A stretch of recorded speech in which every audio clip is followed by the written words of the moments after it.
first, I'd like to invite Dr. Sumi, Chair of the Presentation Contest Faculty Committee, to do the words of welcome and to officially open the presentation contest. Dr. Sumi, please. Thank you. Thank you very much, Professor Kikuchi. Okay. Good afternoon, everyone. Let me talk about today's theme. The theme is will Japan have a multicultural future? One of the key words of this presentation contest has always been globalization. And as we all know, we have been getting a lot of benefits from the globalization. However, we came to understand that the benefits of globalization don't come without costs, right? Conflicts, tension among different peoples and cultures have increasingly become visible. It's all about people crossing in and out of national borders. Dislocation, misunderstandings, and violence are reported on refugees and immigrants with the rise of protectionism and nationalism. Our future became even more turbulent and unpredictable these days. In this context, we need to think about Japan's future today. Japan faces many challenges. Disappearing agriculture, declining international competitiveness of the manufacturing sector, and think about the service sector. While services in Japan could be strengths of Japan in hosting many inbound tourists and visitors. Here is the question. How much will Japan be a good host country? Yes, good host. Well, this is today's theme, isn't it? Which is, will Japan have a multicultural future? We have gathered today a small number of entries for today's contest. Only 6 teams are lined up. Although small in numbers, we likely expect intriguing and exciting presentations and discussions. Okay, before we move on to the presentation, let me introduce today's judge. Okay, starting from Professor E. Please stand up.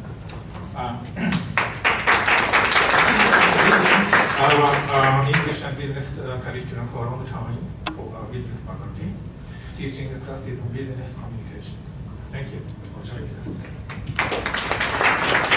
And Professor Yamashita, and she teaches relating to top intensive classes, and she's leading our English language program. Thank you very much for joining us. And Professor Kikuchi, and he's also a member of our business faculty and specializing in the management of the public sector organizations. Thank you. Professor Harada, he's a new faculty member and specializing in global marketing. Thank you for joining us, Professor Annette Bradford, she is specializing in English medium instruction. Thank you for joining us. And Professor Hugh Graham Moore from our business faculty. He teaches global issues classes, TOEFL business class, English for business studies classes. Thank you. And lastly, about myself as the chair of today's presentation contest, my name is Atsushi Sumi, and I teach international management for business faculty here. And next, Michelle Yamamoto, they were special guest and judge today, and she is an active figure in English broadcasting program at NHK, and many of you might know her already. And this is the fifth time that she kindly joined us in the presentation contest, and she almost became a regular member. Okay, now I'd like to introduce Michelle Yamamoto as our special guest today. Michelle, please.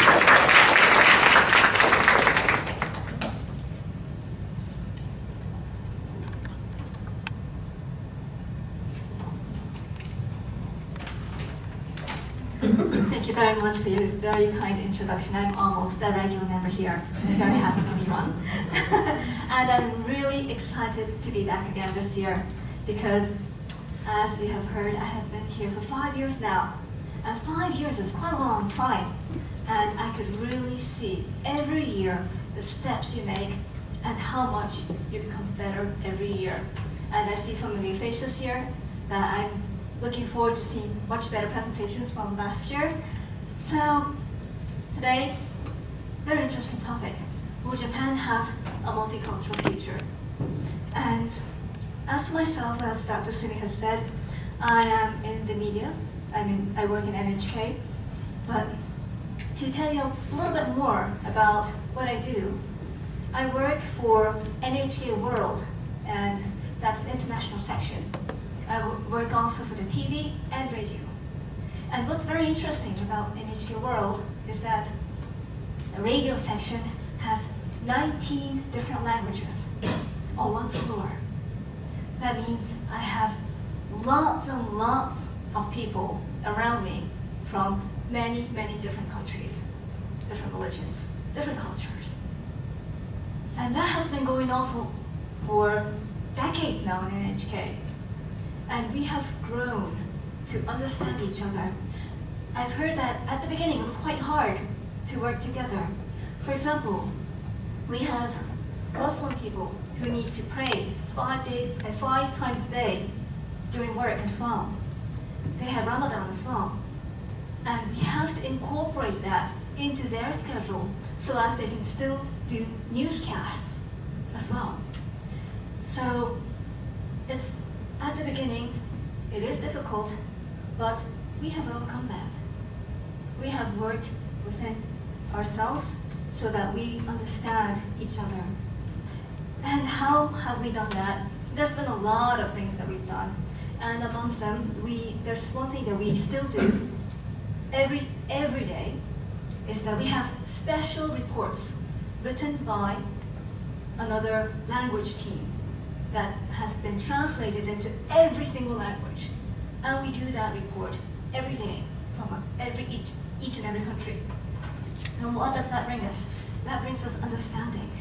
That brings us to think about one another and to realize a lot of differences too.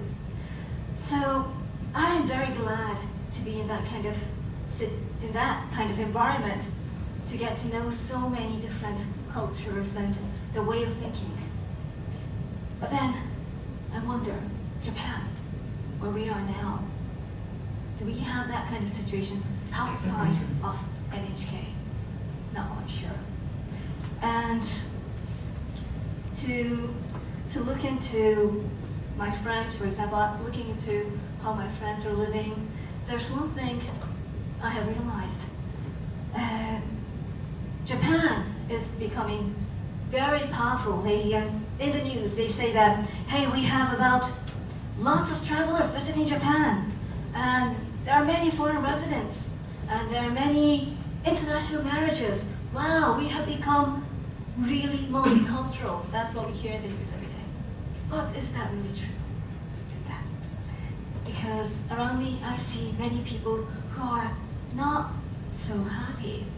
I don't see that coming, actually, you know. I've learned that 1 in every 30 child is half Japanese now. And that's great.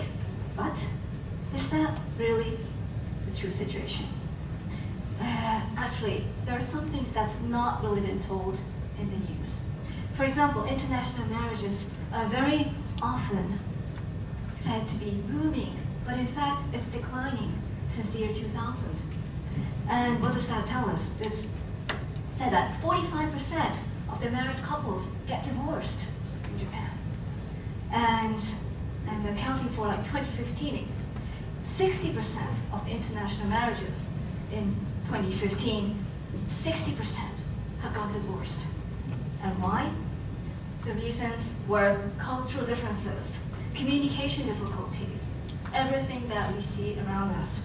So, to conclude, for Japan to have a rich and a true diverse multicultural future, it all depends on you, whether you can create a world that's easy for the people, the international community, to really communicate.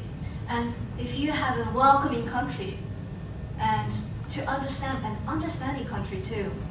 So I'm asking that you be the leaders of those.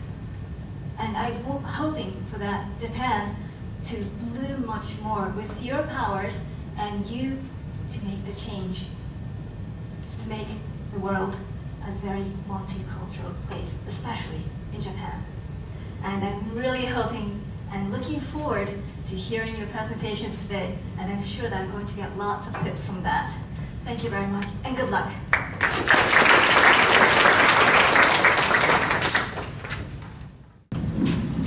Hello everyone, my name is Iju. My name is, can you read my name? In Korean, my name is Kang Soyoung, and in Japan, Kang Soyoung. It is a bit different. But I am a Korean, but I live in Japan for about 16 years. Like me, there are a lot of students who is foreigners, and then the number of foreign residents are increasing recently. Then can it really be said that Japan can be a multicultural society in this future? We don't think so. We think Japan will not be multicultural society, but Japan will be global society in this future. Maybe many of you don't know the differences between multiculturalism and globalism. Then what is the definition of those two words? The key point of multiculturalism is coexistence and mutual recognition. In order to be multiculturalism, we have to achieve coexistence and mutual recognition at the same time. However, I think Japanese society can achieve coexistence, but cannot achieve mutual recognition. For example, as the first group said that about Korean town and Chinatown, there are a lot of cultures in Japan. But as about Japan, as about history, some people cannot understand each other. Then what is the definition of globalism? The globalism's definition is that manpower, money, and goods and information cross the border. So the world are one. Japan, America, China, and Korea become one. And the key point here is integration. Then I will tell you the reason why we think so about historical background. Have you been to Canada? Maybe I think Mr. Kyo and Max have been to Canada because you are from Canada. There are a lot of immigrants in Canada. More than 200 ethnic groups are here. And so Canada is called Mosaic Society. Colonial rule of England and France was conducted, so there are a lot of immigrants. And then in 1960s, Royal Commission on Bilingualism and Biculturalism has become the origin of modern political awareness of multiculturalism. So Canada conducted the policy of multiculturalism. On the other hand, Japan is an island. Japan is surrounded by sea. So Japan hasn't invaded by other countries, and Japan hasn't accepted immigrants. Instead of accepting immigrants, Japanese went South America, Brazil, and Peru as laborers. So Japan is a homogeneous society, and Japanese policy has been conducted for Japanese. as the first group has said.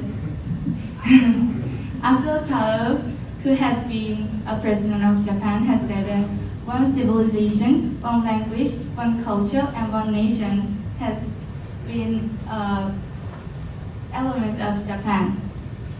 This one is really big key point at here. This means Japan is a homogeneous country.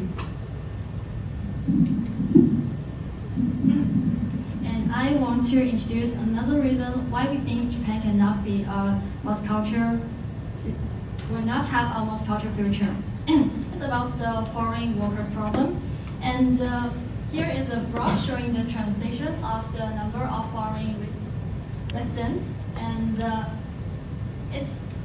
by last year, it was over 2 million. It sounds like quite a huge number, but as the previous presentation had mentioned, it's only the 1.58% of the population of Japan. And I also want to compare it to the United States, since the United States is the big country of the immigration. Last year in United States, there is more than the transition of the number of foreign residents is 30 times over than Japan's. And as Soyoung said before, and Canada is the origin of the multicultural. So, and I'm sorry. Canada is the origin of the awareness of multiculturalism, which is also reflected in the law through the Canadian Multiculturalism Act in 1988. So on the other hand, what Japan is doing now, the government released the acceptance policy for foreign workers. So do you think it's really enough? I don't think so, because the Japanese pay no attention to this policy.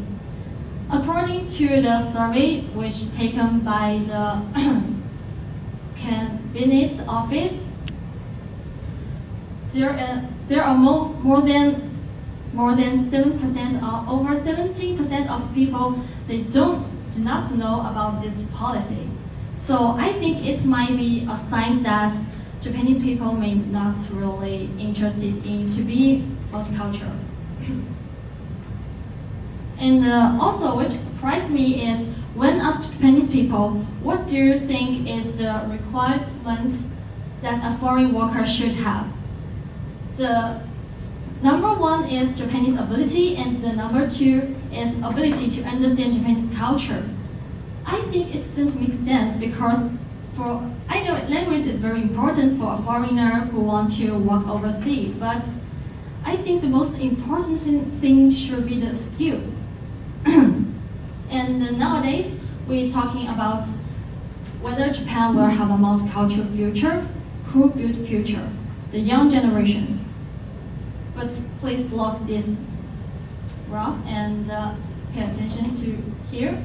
So among the Japanese people aging 20 to 29 years old, over 75% of people think the Japanese ability and the ability to understand Japanese culture are the requirements that foreign workers should have.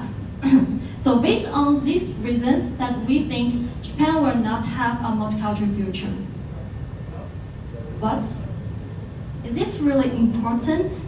I mean, if Japan cannot be a multicultural society, what will happen? Actually, Japan will not have a multicultural future, but it doesn't mean we don't learn each other's culture.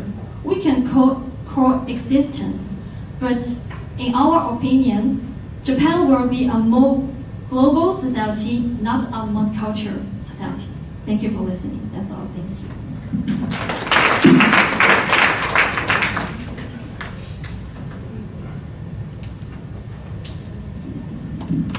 Thank you for your presentation. Your presentation time is 8 minutes and 20 seconds. Now that I'd like to open the floor for the question and answer. Any questions?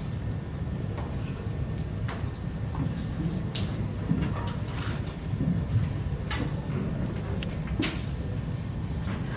Okay, this one is for So Young, but I'm just curious, as somebody who's, familiar with both Korean and Japanese society, do you think there are parallels? I mean, Japan's said to be the island nation and Korea is said to be the peninsula nation. Do you see some parallels? Do you think Korea has a similar future to Japan as global but not multicultural? I think there are more people who want to go abroad in Korea because maybe Korean doesn't like Korean policy, so more and more Koreans want to go abroad and study abroad. And then if they learn English, they can be more successful, they think. So, but on the other hand, in Japan, there are few people who want to go study abroad. I think this is the big differences of those two countries. Thank you very much. Any other questions?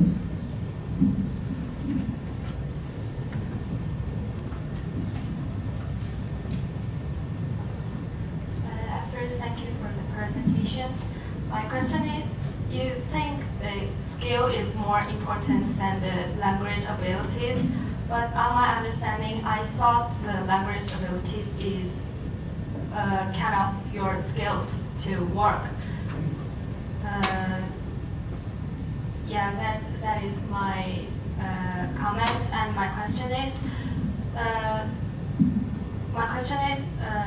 don't you think, same as me, that language ability is a kind of skills which is important for your work?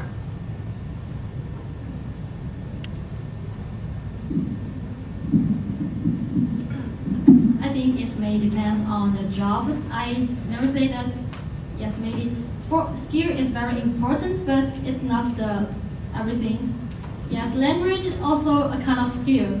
But I think when people talk about what kind of worker you want, it should be a skillful and a well-experienced worker, not a worker who can speak Japanese and both English. I think it's a little bit weird. That's my opinion. Thank you. Questions? Any other questions from faculty or from the students?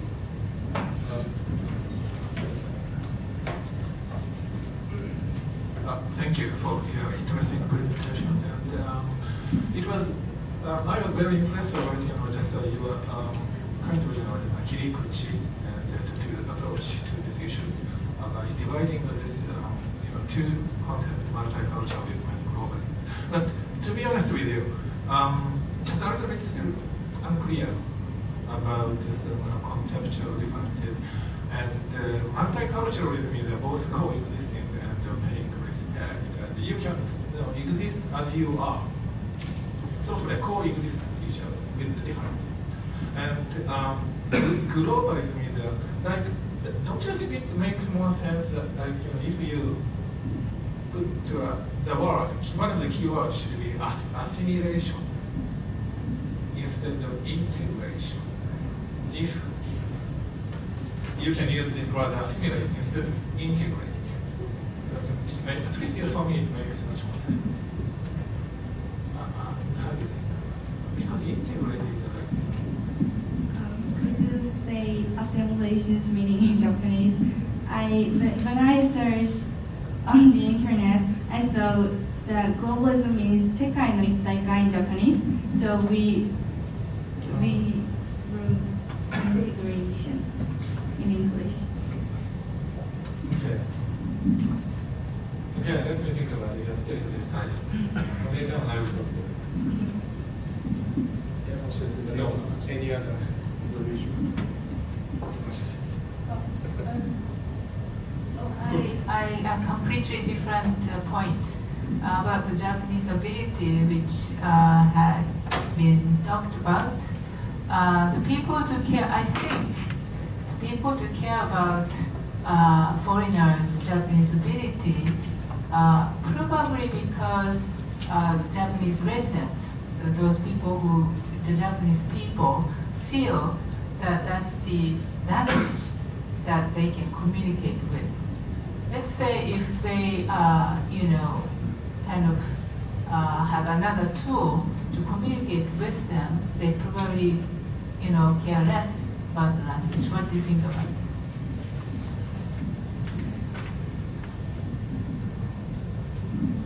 Could you repeat your question, please, sir? Okay. Well, probably they put Japanese ability number one, the requirement, or something that foreigners would like, they would like them to have, simply because that's how they can communicate with in that language, not in English, not in some other language, or not the language that they speak. So bilingual Japanese might have to. That's right. That's what I kind of feel. It's a kind of language barrier in a way. Let's say like you ask the Americans because they speak English, native language, native speakers of English, and they wouldn't say English, right? Because they assume that people come to the States probably have the English ability to come. But if I am the boss and you ask me what kind of worker that I want, I still want the skillful person. Even he or she cannot speak Japanese, maybe I can hire a translator because I really appreciate about his or her skill. The language actually doesn't mean anything. I think maybe we can talk in language, but we have body language, we have a lot of other things, so we still can communicate with each other. So if the person really want to have a multicultural future, they will find some way to overcome it, not escape that. That's all. And also the education system is different from any other countries. Like in Korea, I heard that at the university, their English class, even though they're Korean, but they study in English because they want to study or do work abroad. So they're getting knowledge of any other language. So maybe if Japanese want to be more multicultural, there's another way to improve your English skill.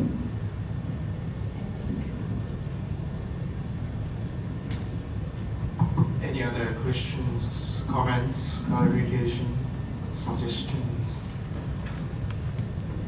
If not, I'd like to conclude the first presentation. Thank you for your presentation.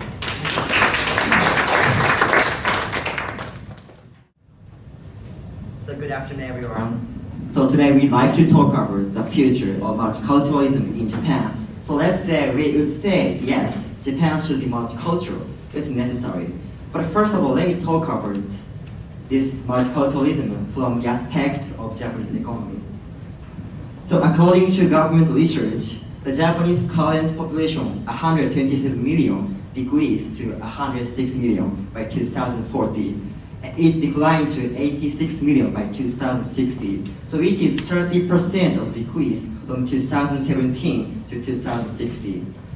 So especially by 2060, the 4 out of 10 people will be over 64 years old. So in the future, Japan will have serious problem of aging population and also declining birth rate. So I can say, unfortunately, this problem affect and deteriorate a Japanese economy. So how this problem influence a Japanese economy? There are 3 factors. The first one is a labor shortage. In the future, the Japanese working population, like those who are from 20 to 64 years old, will decrease because of aging population and declining birth rate. So this will cause a labor shortage. And the second one is market decline. So the decrease of Japanese population means decrease of the number of Japanese customers. So which means the more Japanese population decrease, the more Japanese market decline. And the third one is the social security cost. The more Japanese population become aging, the more the government have to spend a lot of money on social security costs like pension and medical care and elderly care. So in the future, the few young people will have to be in charge of a lot of elderly people. So we have to stop it. So in order to stop this problem, we thought Japan needed to accept more people from outside of Japan. So in order to accept more foreign people, Japan should be multicultural. So that is why at the beginning I said Japan should be multicultural, because we have to accept more people from outside of Japan to maintain a Japanese economic growth. So the more we accept people from other countries, the more different cultures and different people enter Japan. So which means our society should be adjusted to foreign people. And we have to change our existing system like law and administration. And Takashi Miyajima, the professor of autonomy, has mentioned that the medical care and school education and participation in local communities should be open for foreign people to be multicultural society. So in order to be multicultural society and build a comfortable environment for both Japanese and foreign people, we all have to work together with mutual respect and understanding of each other's. So now the Japanese government and a lot of municipal government have been tackling various issues and taking many efforts to build a multicultural society. And my hometown, Kawasaki City, is the first city to promote a multicultural policy. And they support foreign people by multilingualizing the information. And also they offer a child to proper education. And also they promote to make a group of immigrants and foreign people in Kawasaki City.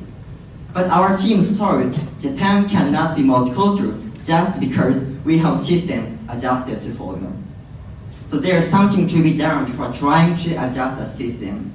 That is changing our mind, our Japanese way of thinking. So of course it's really important to make and adjust the system to foreign people, but it's not enough because system is just system. System cannot work without people, without Japanese people. So why do you think about the Japanese people? How do we feel about foreign people?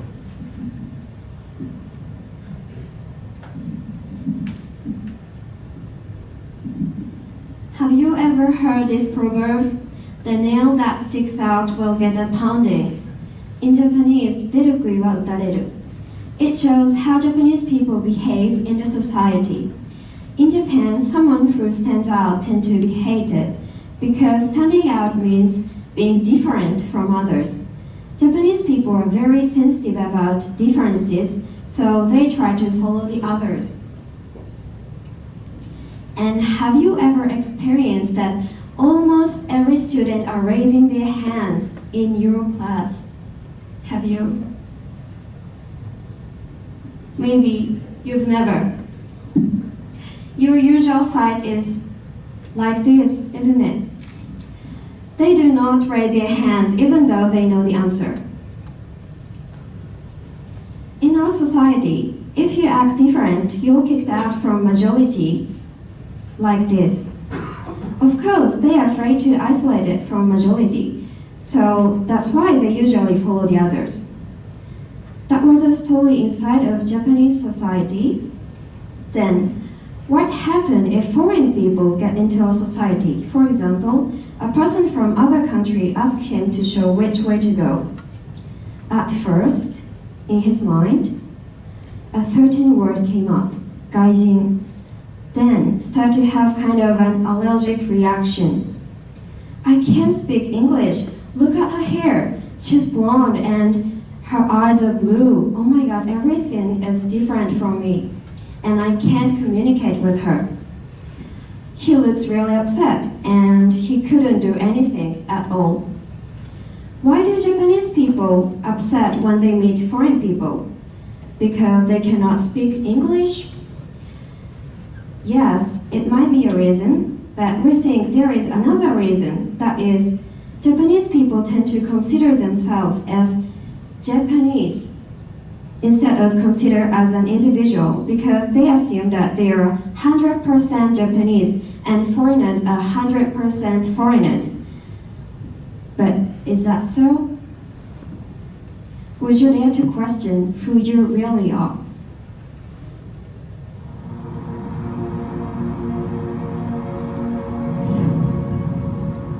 I'm proud to be English, but my family have served and we've defended this country and we've been to war for this country. I'm really patriotic about Bangladesh. Well, I am 100% Islamic, yeah, definitely. Yeah, I think we are probably the best country in the world, if I'm honest. Think about other countries and other nationalities in the world.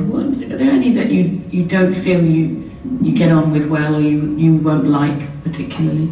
Germany. Yeah, I'm not a fan of the Germans. You might think they're a little bit. Particularly India and Pakistan, probably because of the whole, the conflict. Because I have this side of me that's like, that hates Turkish people. Not people, but the government. But French? No. How would you feel about taking a journey based on your DNA? I'm a little bit nervous, I have to say. So where did you find out your results? Will you read it out to us, please? Wow, look at me.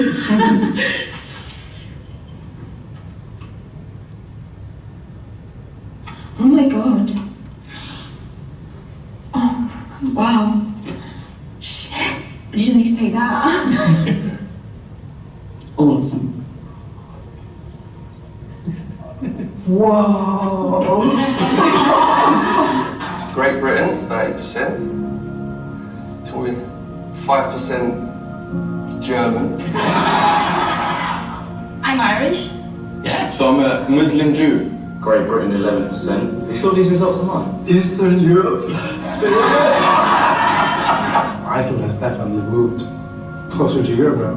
I'm going to go a bit far right now, but this should be compulsory. There would be no such thing as like extremism in the world if people knew their heritage like that. Like, who would be stupid enough to think of such thing as like a pure race?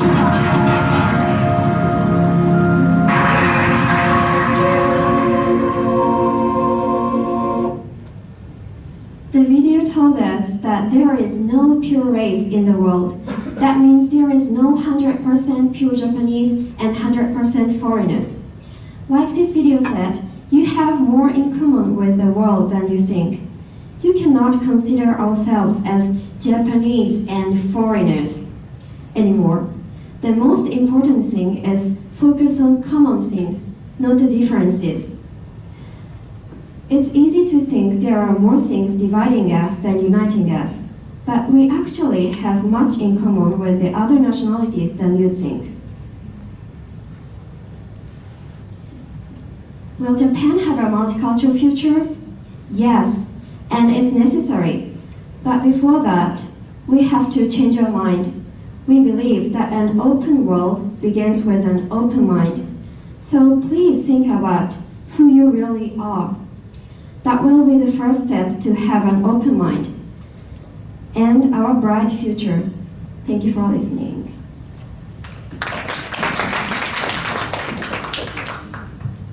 Thank you for your presentation. Your presentation time is 10 minutes sharp. Congratulations. Now that I'd like to open the floor for the question and answer session.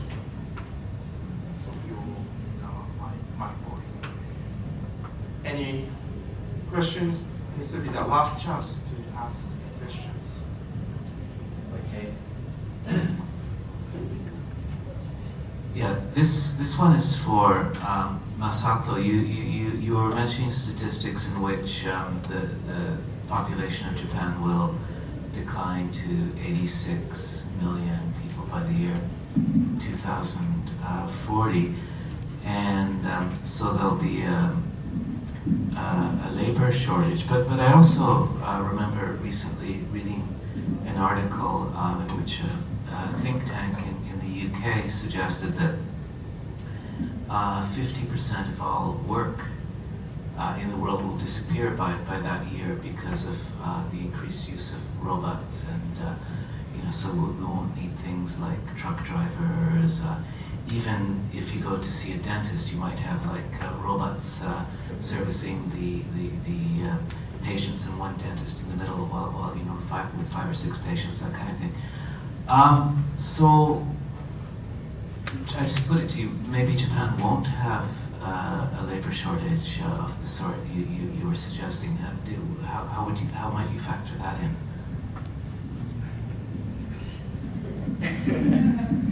Yeah, thank you for asking the question. It's a very difficult question, but I think it depends on the job. Yeah, of course, some job can be taken place to robot. Yeah, of course, but in the near future, it's impossible. Yes, like yeah, even like the medical industry, they try to introduce a robot instead of human, but it's it's impossible to robot can do everything like a human. So yes, yeah, as you say, like a robot or AI can help us to make up the labor shortage, of course. But in I think somehow the Japan will have a labor shortage. I don't know if it's serious or it's just a few, but in a way, yeah, we have a serious, no, not serious, a labor shortage in the future. Yeah, thank you. Thank you. Okay, go ahead. Any other questions? I've got one for Mariko, if that's okay. Sorry. Yeah, Mariko, you showed that clip of the people undergoing DNA testing and saying, okay, we're not genetically separate nationalities and so on. But it's not the sort of feeling of nationalism more based on culture rather than your DNA? Would be my question to you. Oh, in my experience, it's just my opinion, but I've thought that I'm pure Japanese until 16 years old. But I didn't take any DNA test, but one day I asked my mother, why does grandpas have green eyes? Because he is getting old, and my mother said, oh, didn't I tell you he is half Japanese and half Russian? I was so surprised because I didn't know that. That means I'm a 1/8 Russian. And after I knew that, I started interested in Russian, just politics, like people, culture, and to be honest, my image of Russia was not that good because Russia gives some knowledge about nuclear bomb to North Korea, and there is a rumor like that, so my image was not good. But after I know that I'm 1/8 of Russian, my image has just changed in a good way, and I try to accept the Russians politics and people and culture in a very positive way. So it's just my experience, but the DNA test can change people's mind, I think. Any other questions or clarifications? Comments? Comments? Yes, please. Can I ask the same question that I did before? Do you think it's necessary to be multicultural instead of globalization? Because I just like to know your opinion. And yeah. So let me ask you why you think we cannot be multicultural. It's impossible to not be multicultural because globalization. So every year Japan has been globalized, which means many people and many products and services have come to Japan. So which means many foreign workers come to Japan, and sometimes they want to stay and they want to work in Japan. So what happened in that case? Even you said we cannot be multicultural, but many people have interest in working in Japan, but they think like, oh, Japan is not multicultural.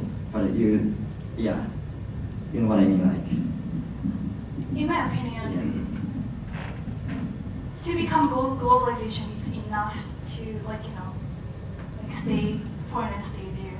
Because if we want to achieve the goal, like to become a multicultural nation, it takes so much cost.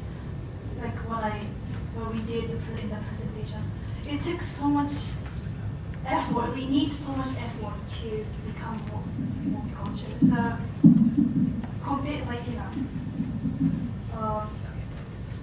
I feel like globalization, to become a globalization is enough. Instead of took so much effort to become a multicultural nation. So you're right, it really takes a long time and cost to be multicultural. But everyone can take a responsibility to be multicultural. I'm student, so I cannot change system like law or administration. So maybe the Japanese government have to take a responsibility to do that. But we students can do something like changing our mind or something like that. So maybe everyone has something to do. It depends on the level. Of course, maybe the changing system or administration maybe cost like very expensive, I use that. But look at this class. Maybe there are a lot of nationality here. So it's very wonderful and brilliant to be multicultural. So I think the multicultural is good thing. Yeah, of course, but I'm not sure about the difference between multiculturalism and globalism. But I think it's related very close. Yeah. So maybe it's not totally different. Yeah. Are you happy with my answer? Thank you. Any other? Just.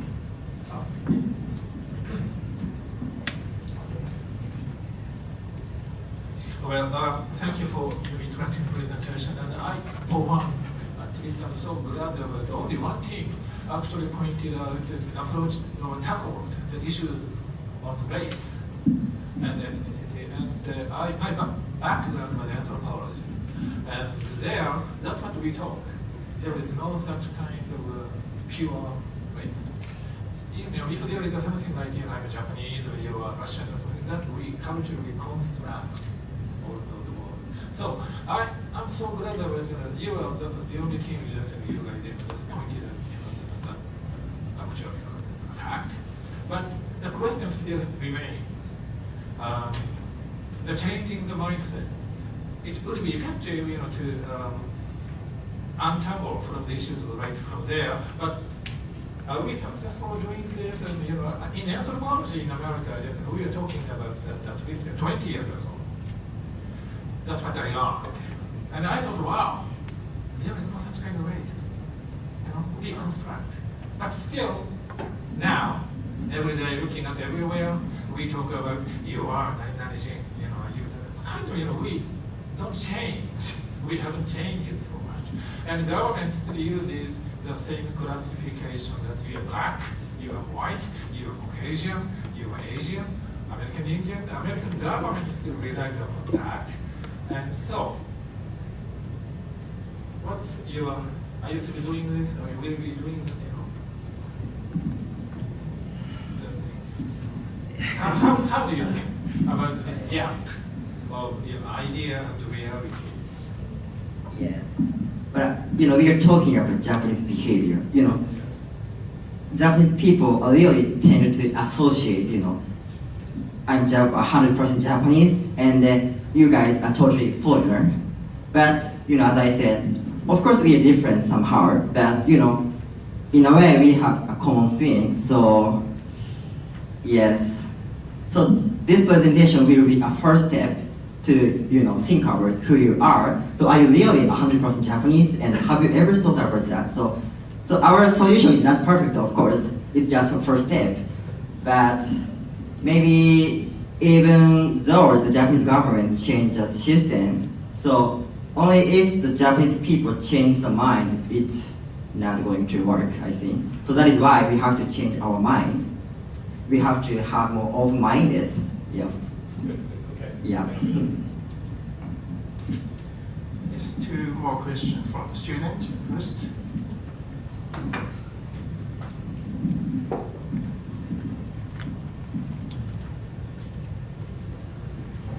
Well, thank you for your interesting presentation. I really love the DNA journey video once I found the video on my Facebook page. And I have a question that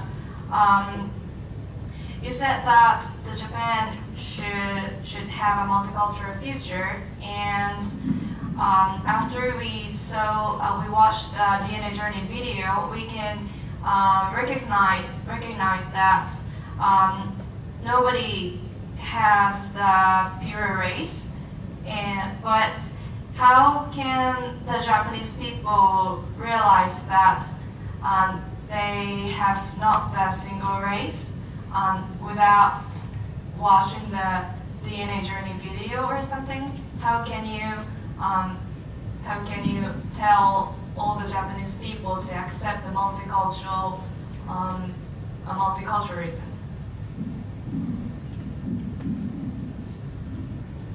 Okay, thank you for asking me. Yes, DNA testing is just one of the solution, of course.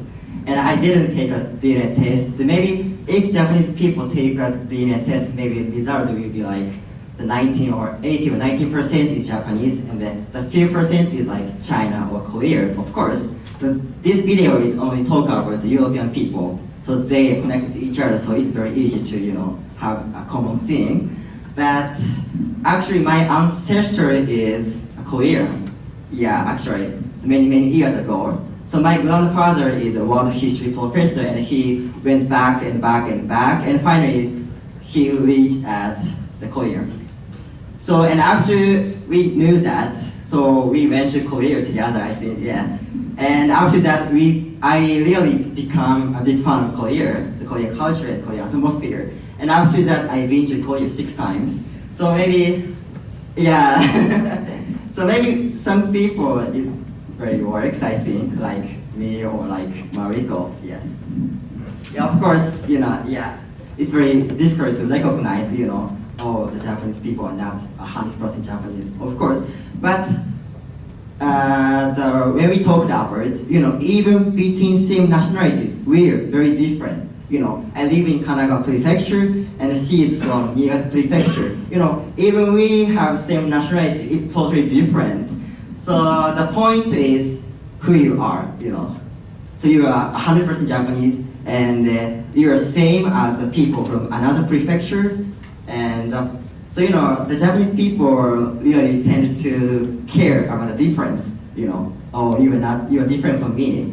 But so our presentation, not only difference, so please focus on the common thing. So that will be the first step. Yeah, maybe you're not happy with my answer. Yeah, I know.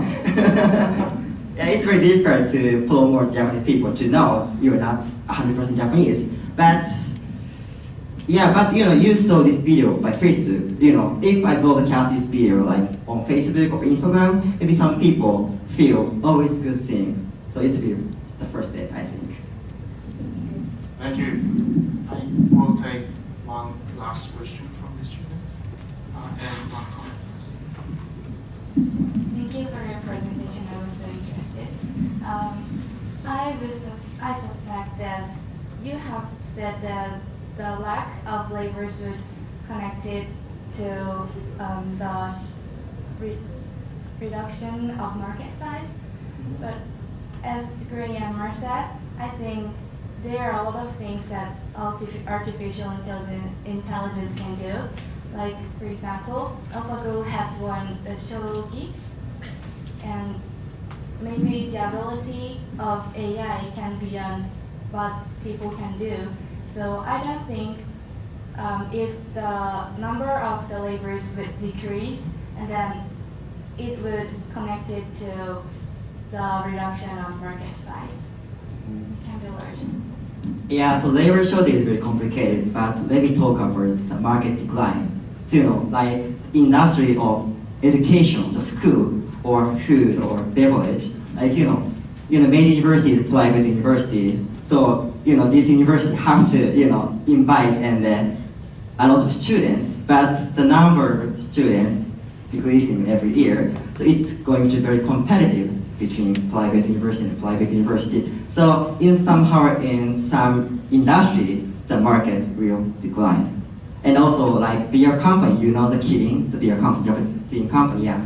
So Kirin also said the same thing, you know, I cannot sell so much beer because the number of young people, you know, will decrease in the future.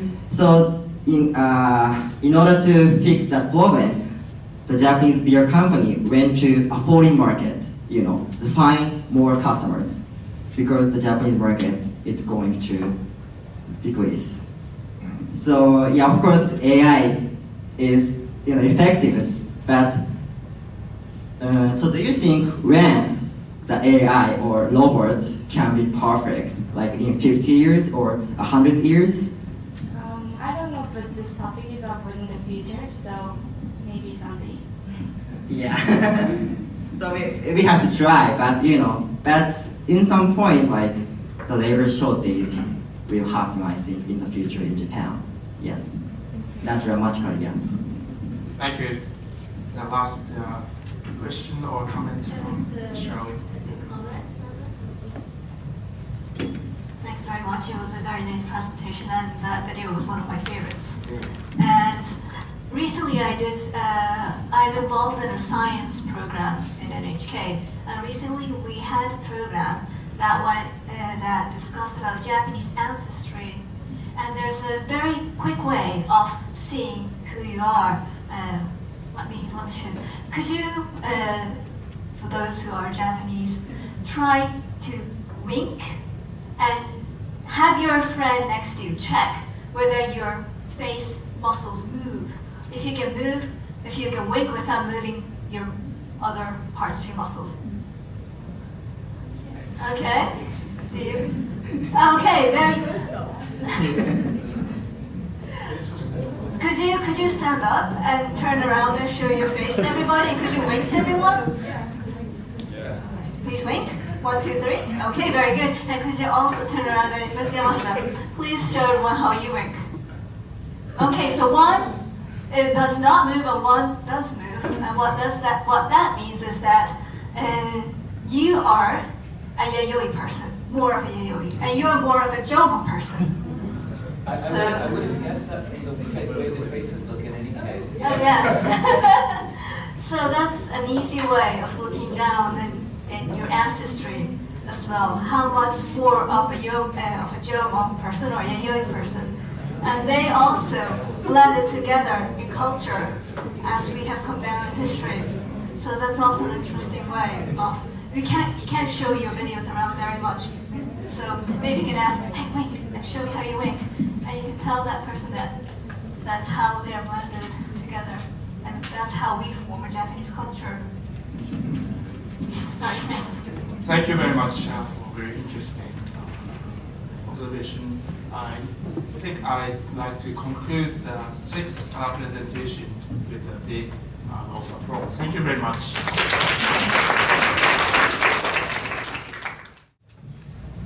When you look around the classroom, like right now, what can you see? Only Japanese? No, foreigners too. When you look around, when you go to convenience stores, who is working? Foreigners too. When you get lunch at McDonald's, who smiles at you in front of the cashier? Foreigners. So, the number of foreigners, so it is hard to imagine, like 20 and 30 years ago, that doesn't happen. So, the number of foreigners is increasing. As the world is globalizing, Japan also advocates globalization. Globalization? Wait, are we really moving towards the globalization? Or do we just think we are? So, what does it mean to be multicultural nation? Multicultural is, we define multicultural as one or more ethnicity to be recognized and acknowledged by each other in the same country, or a group of different ethnicities to be to come together without having to sacrifice their own identity. So, and also any multicultural nation has a history of revolution from their citizens. So we realize Japan has not much diversification and lack of motivation to make a big step. So not to mention foreigners who are unfamiliar with Japanese society even these two international students find it difficult to blend into Japanese society. So we figured out why Japan has not much diversified and not prepared to become a multicultural nation. From the views of the Japanese who studied abroad in multicultural nation, United States for a year, and the two students from a multicultural nation, Malaysia. So here's the three major points we are going to present today. First, strong identity. Japanese think foreigners as different person, different people. And as long as the person is Japanese, Japanese feel homogeneity. So these kind of thoughts came from many reasons. But I would like to explain three major reasons. First, Japanese consists of only a single race. And second, geographical reason. Japan is an island and isolated from the rest of the world. And finally, historical reason. Japan had national isolation, sakoku in Japanese. Japan refused to contact other cultures for over 200 years. In this era, Japanese enhanced their national identity. So, moreover, Japanese tend to have a patriotism, which is not meant as like devotion their lives for the nation. What I mean was Japanese love their own culture and Japanese people. So, let's pick one example. We took a questionnaire survey to nearly 50 people, like Japanese university students, and we asked, so why don't you have close foreign friends? And third biggest reason was they prefer only Japanese groups. So this data shows that we analyzed these kind of thoughts came from their patriotism. To sum up, Japanese have a strong identity, but most of them don't realize it. So we took, in my personal experience, I noticed my strong identity after I studied abroad. So we took another questionnaire survey to students who studied abroad for a year like me, and 90% of them realized their strong identity after studying abroad. So this data proves that Japanese have a strong identity unconsciously, and they can realize it after they leave their own country, Japan. So let's name it.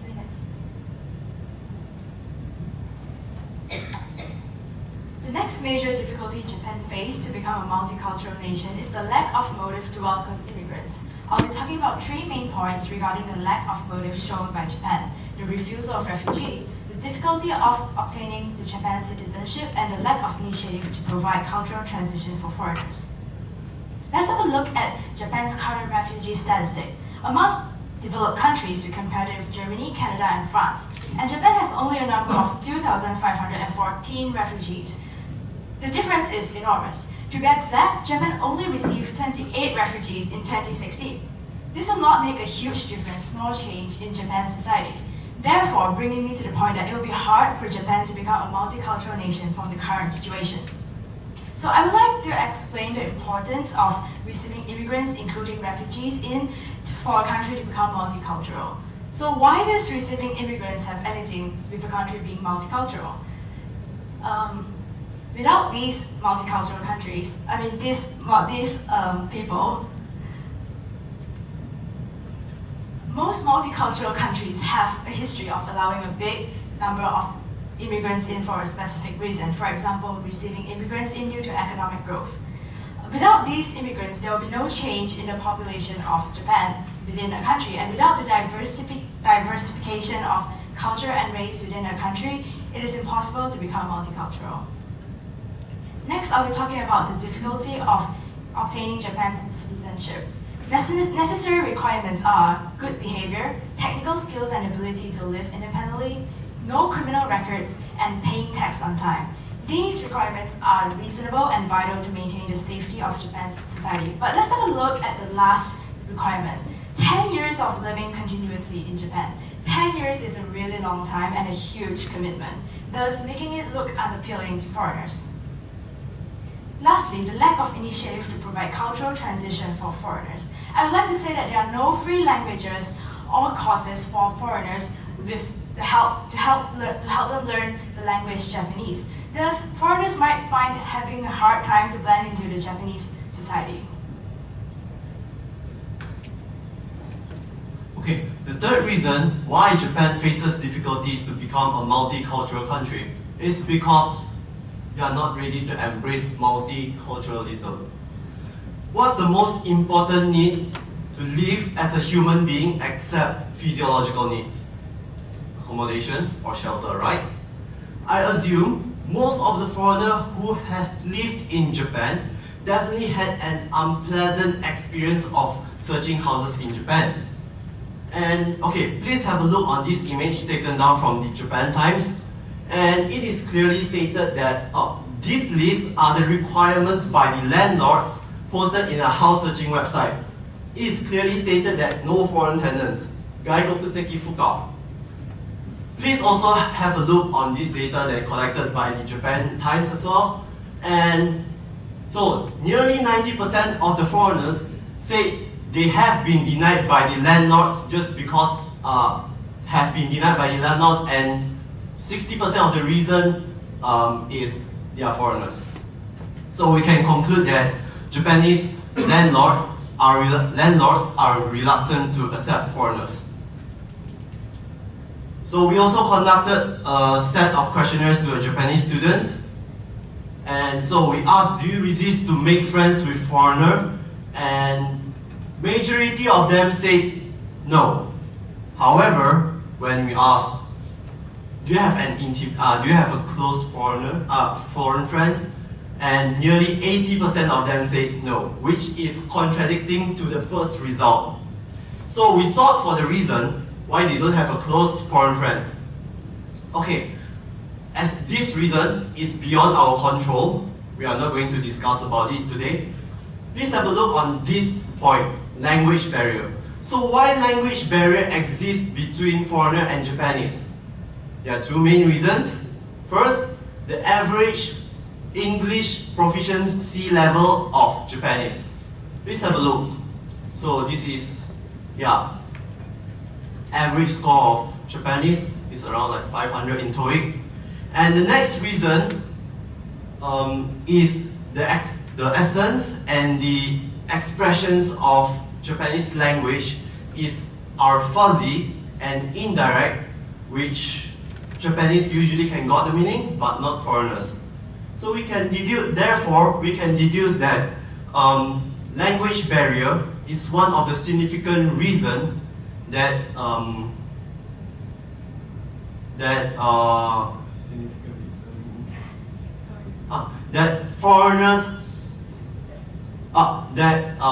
Japanese are not ready to embrace multiculturalism. For the conclusion, although the term globalization is being emphasized and used a lot in Japan right now, we would like to say that the globalization in Japan is superficial. A multicultural society cannot happen overnight. With Japan's aging society escalating as rapidly than ever, along with the lack of labor forces in the future, isn't this an opportunity for all of us to embrace multiculturalism? Unless actions are taken by the government, the citizen, and the acceptance from the people of Japan, Japan will not have a multicultural future, not within these 2 decades. Thank you.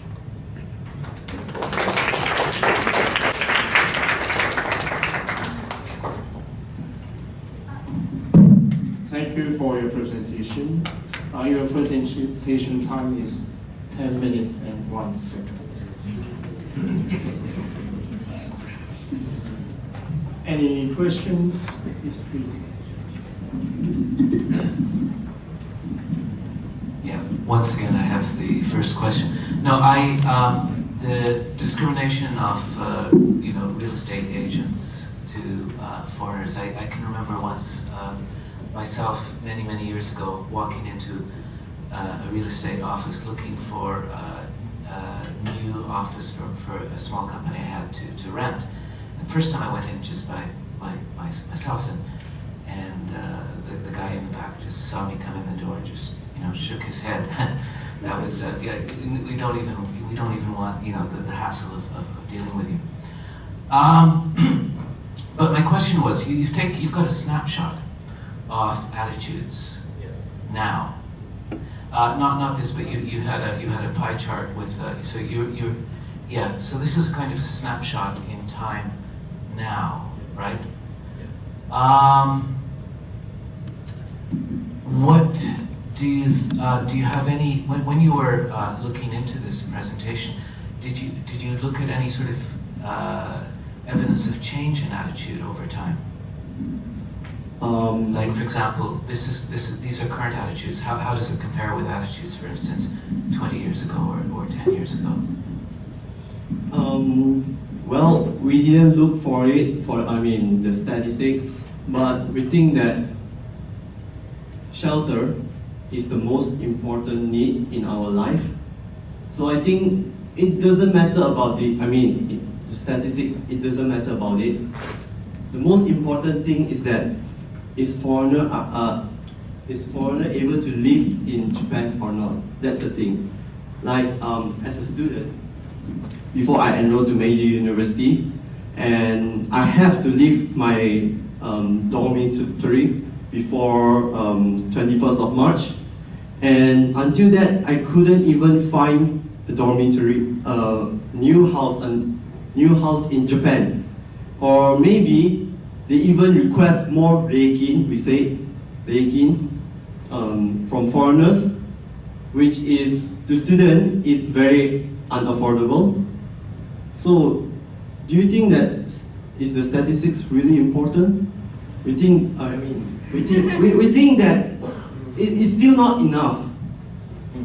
I was interested if there's been growing loss. Right. Yeah, I think that it definitely has changed since Japan changed from their sankoku. But I think that it's still definitely not enough because foreigners still face a lot of problems getting into houses they want. So I think that since shelter is the most important need of a human being, we still don't think that this is at an appropriate rate of change.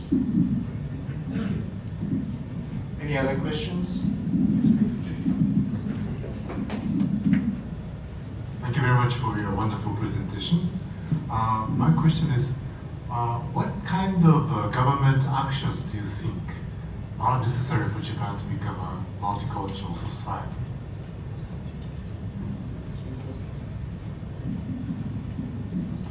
Sorry, can you repeat the question once again? What kind of government actions do you think are necessary for Japan to become a multinational society? Okay, first of all, I think the government should change the education system. They have to establish more knowledges to the Japanese student regarding the foreign situations, everything. And as well as I think that in English education in Japan, they only, if I'm not mistaken, most of the Japanese learn their English during high school, junior high school, right? So I think that they should learn English from kindergarten instead of junior high school. And as well as I think there are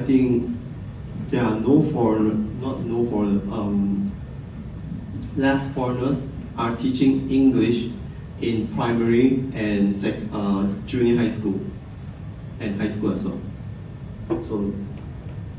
So I think that the government should change the system and should aim for diversification instead of, instead of just,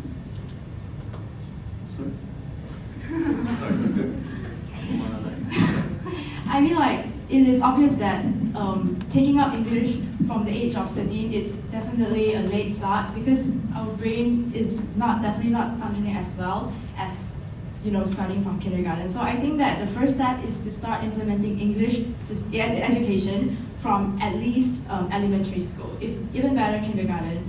Yeah, and after all, there are foreigners increasing in Japan, so I think that government should also raise awareness to the Japanese people, we should accept them through campaigns and sort of stuff, because it is not, I don't really see awareness being raised that we should accept foreign cultures and so on.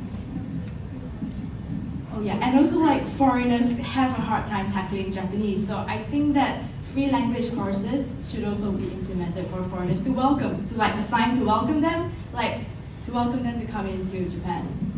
Maybe they can take Germany as an example. They're giving free education. I mean, universities are giving free tuition fees of education.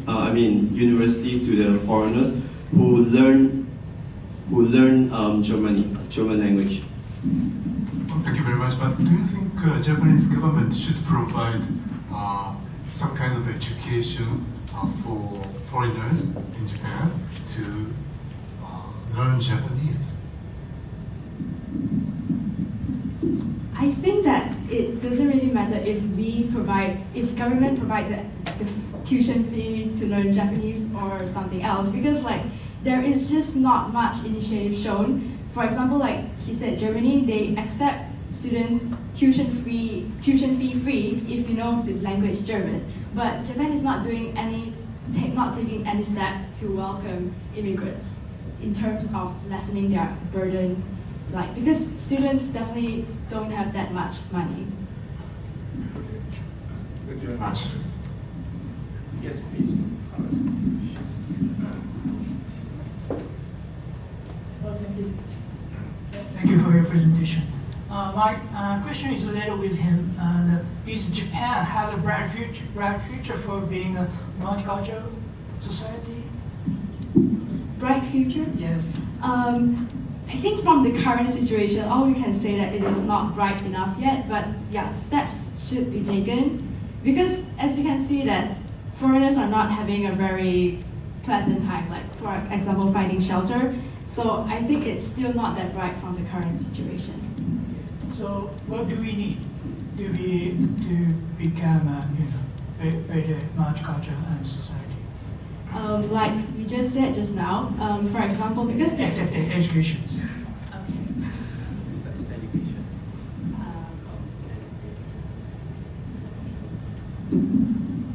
Like I studied abroad in the United States, so that's why I can see the multicultural nation for my eyes. So if the students go abroad, they can see what other foreigners thinking, and they can maybe embrace their culture easily. So I think studying abroad program should be more sophisticated in the future. I see the questions from the back, the students.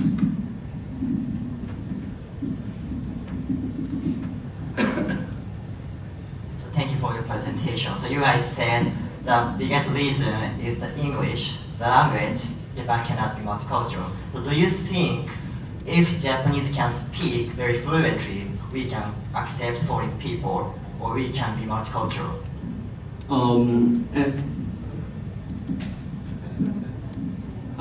Not only English, yes, to foreigner, the essence and the expressions of the Japanese language are sometimes too fuzzy to foreigner, only Japanese can understand it, sometimes can get the real meaning, but not for foreigner. Like, let the Japanese give you an example. Even though they can speak English fluently, fundamentally Japanese don't like to be hated. So they use expression which is indirect and fuzzy. So the way Japanese use the language is for them, it's hard to understand, what is she really meaning to, so even though they can speak English fluently, the way Japanese speak English is maybe not understandable for them because it's too fuzzy. And also it's pretty difficult to, all Japanese can speak English fluently from this kind of current situation. Okay, thank you. I see one more question from the students. Thank you for your presentation. Mine is more like a comment than a question. I think you guys more focus on the attitude that Japanese take for the to the foreigners. I think it's still necessary to consider about our. I'm a foreigner too. I'm from China, and I think it's necessary to consider our foreigner as foreigners and to Japanese. Also, like you said, you think the Japanese is not very welcome. Actually, it's not so welcome to the foreign culture.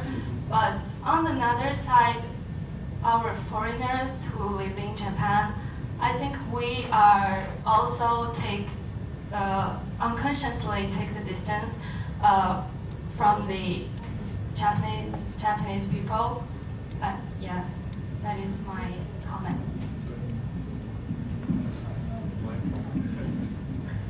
Well, I'm not going to categorize everyone, but I'm going to share my personal experience. I actually tried to, did all the initiative to make friends with Japanese, everything. And out of 100, like 20 to 30 students, I only able to make friends with Japanese like around 2 to 3. And I guess I think we have already took enough initiative to people who aren't especially we have took enough initiative, in fact. But then we just get a subpar result. Don't you think that it is very discouraging to us? So which led us to try to distance with the Japanese as well. There is a cause and reason. Cause and effect. So that's what my personal opinion. Thank you. As a foreigner, I had and I'm having the same problem in this university. But I think that you said that is from your experience. But in my experience, I have actually thinking about why this kind of problem is appeared. I think it's at first I took the same attitude as you. I think I do enough to make friends with Japanese, but they did not show the same attitude like me. But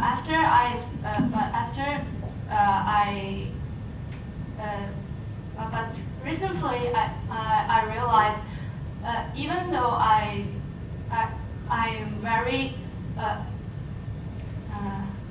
even though I really want to make friends with Japanese, and I actually are working on that, but some part of me are unconsciously to think, oh, I am the foreigners.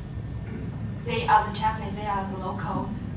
And that part of me firstly take the, I definite myself as a foreigner, first. Yeah. But I think when you go to the United States, which is multicultural, I think the circumstances is different. So if you try to work on making friends, they totally understand your nationality and identities. Full, yeah. And they're gonna accept yourself. Do you wanna add? It's another comment. You don't need to respond. I may take one more question from the faculty if you have. Yes, please. Thank you.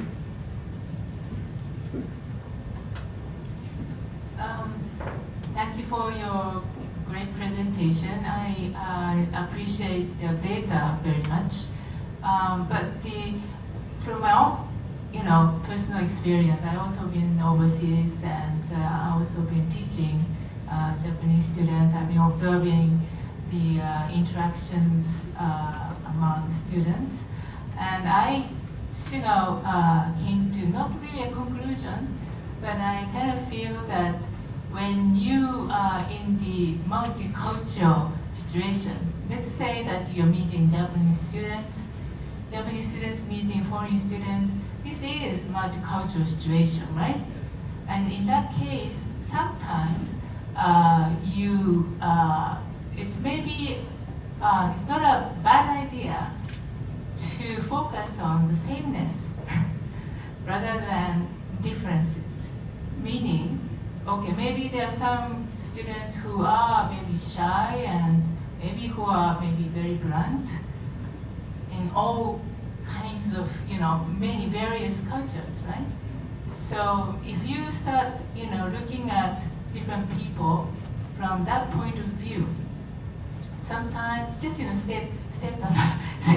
a step back and just, think about it and just, try not to give up. That's a kind of my comment. And, I know you try very hard, but I think, just, do not give up, please. Okay? We are not giving up, we are just feel very discouraging. Not giving up because we know that we have to live here, we have to study in Meiji University for 4 years at least, we are trying to do it, but sometimes it's very discouraging, so that's our thought about it. But it's okay, we'll try. Thank you for your positive attitude.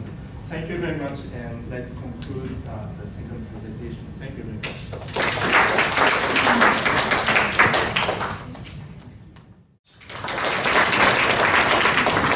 Now I'd like to invite Dr.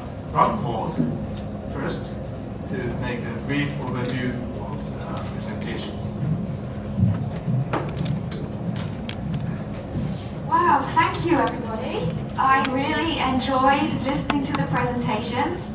I did not attend this contest last year. I attended it a couple of years ago, and I am so surprised to see how well, the quality has risen like this compared to when I went a few years ago. So thank you for all of your preparation and practicing. I'm sure, I think you all practice more than you usually practice for class because your timing here was spot on. So I could see that you've been working together with your coordination and getting the timing right. And I thought you put a lot of effort into thinking about those topics because each presentation generated a very good discussion with the audience. And I thought, this was exactly the right topic for you guys to be discussing because it made for a very, very interesting afternoon. So great, keep up the good work, and I hope to see these good in-depth research and good timing in your presentations at the end of this semester too. Okay. Thank you very much. Yeah, and I guess it's my turn. Yeah, I just want to echo what Dr. Bradford said. I was really impressed with all 6 presentations.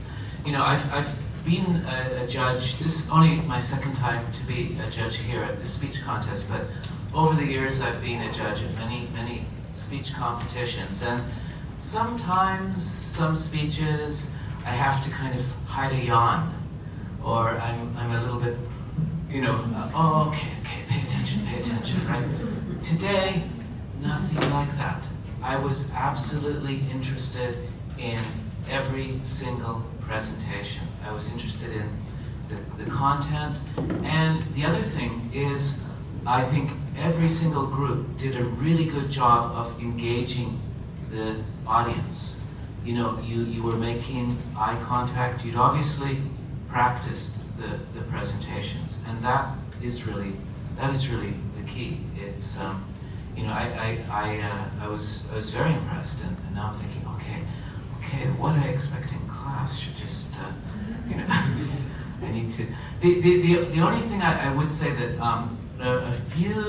some of the presentations, one thing I think that might be a place where you could see improvement is there were some groups where it was very obvious the 2 or 3 speakers had coordinated their sections extremely well.